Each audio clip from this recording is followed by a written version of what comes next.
Hi అండి, ఈరోజు recipe దొండకాయ పకోడీ. ఫస్ట్ దొండకాయలు తీసుకొని దాన్ని ముక్కలు ముక్కలుగా కట్ చేసుకోవాలి. తర్వాత అందులో కొద్దిగా కారము, కొద్దిగా ఉప్పు, అలాగే చికెన్ కబాబ్ మసాలా, కొద్దిగా కార్న్ఫ్లోరు, కొద్దిగా పసుపు,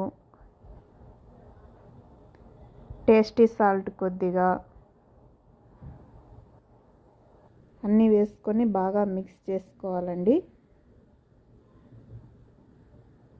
ఇందులోని కొన్ని వాటర్ వేసుకొని బాగా కలుపుకోవాలి. మనం చికెన్ పకోడాకి ఎలా కలుపుతామో అలా కలపాలండి.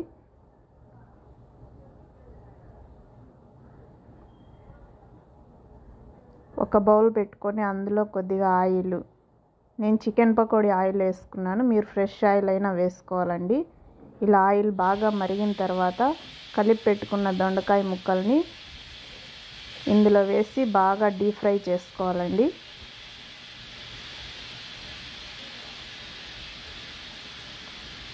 చూడండి, ఎర్రగా వేగుతున్నాయి, ఇంకా కొద్దిగా వేగాలి.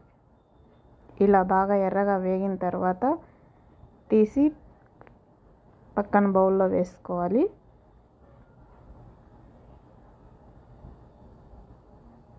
అంతే అండి, దొండకాయ పకోడీ రెడీ.